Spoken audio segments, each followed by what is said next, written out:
This is part 2 of the video where I made 2 types of soap in this Brambleberry 5-pound mold. And today I'm going to show you some tips and tricks how to unmold, cut and also stamp your soap. I do have this soap loaf cutter that I got from a company in Germany that is not in business anymore, unfortunately. And I'm going to leave a link to an option or an alternative in your area. So let's start by unmolding the first soap.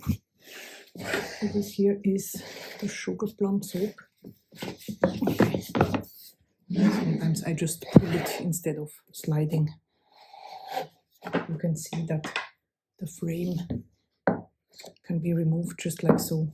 What I like to do in order to determine if the soap is really ready to unmold, and it is to see if the silicone liner releases easily.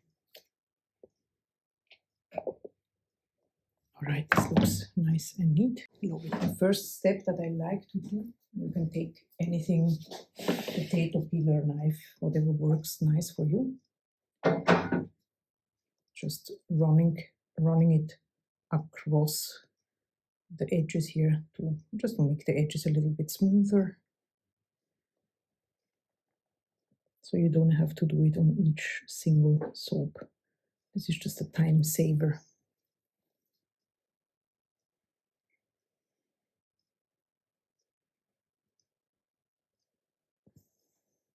All right. This is my baking sheets that I'm using. It's stainless steel, so there's no problem if the soap goes directly onto it. You can also add a cookie sheet if you prefer.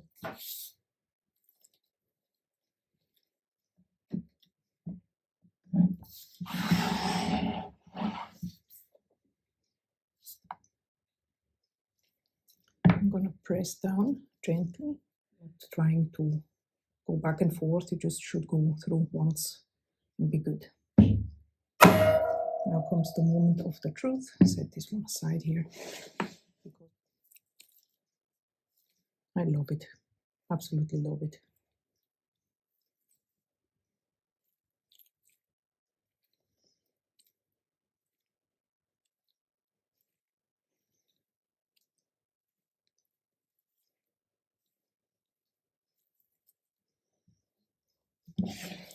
So now before I start with the next soap part, I just take some kitchen roll and I just run it down so that the residues don't drag through the new portion of the soap.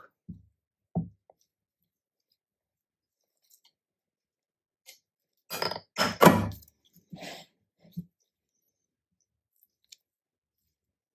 love the color also. It smells amazing.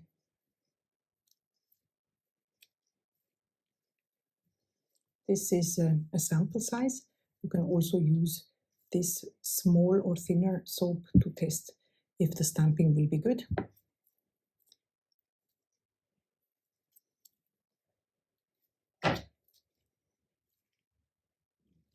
For the stamping, like I said, you could start with such a sample size here.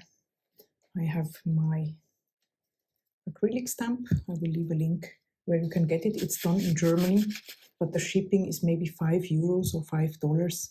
And it's absolutely worth it because Bernd, the one who makes the stamps, is really professional and really tries to make the best quality possible. So I like to give it a spritz with rubbing alcohol just to make the release a little bit easier. And then I just place the stamp. I usually stamp on the lower right part, and then I just give it a light tap like so. And you can see this is just a great impression.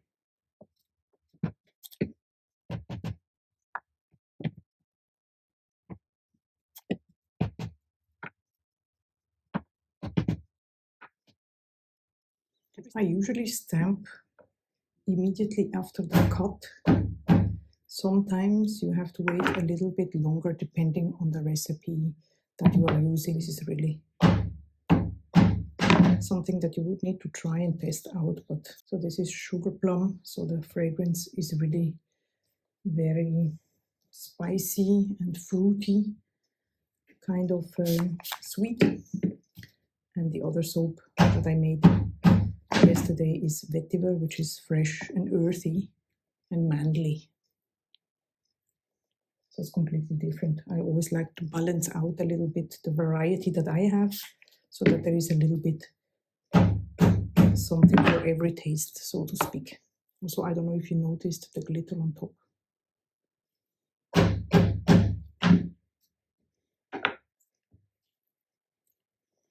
Okay, so now we're going to go ahead and cut the next soap. So this one here, vetiver, as you can see, the color turned out greenish, which is okay. Love it. Get the frame out. This unmolds really, really well. It's a bit harder than the first one. Oh, good Lord. But it does look nice.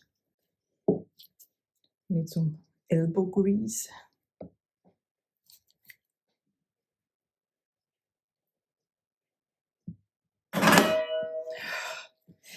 Okay, that was something.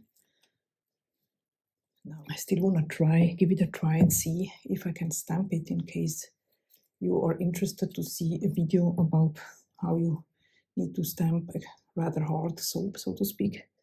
I love the in the pot swirl. It's not my specialty, but you know, to change things up a little bit. I think I love this aquamarine and black look very much. And the end piece where we can check if the stamp is something that can be done or not.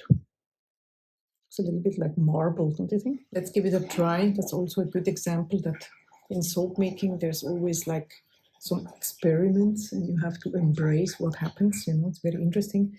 So if you have some residues on your stamp, what I wanted to say is you can just take a nail brush like this and then, you know, just rinse it quickly and it will be easy to remove. Let's see. I'm gonna give it for sure a little spritz with a rubbing alcohol. Yeah, it works and it looks really nice. You see two completely different type of soaps, which is very interesting.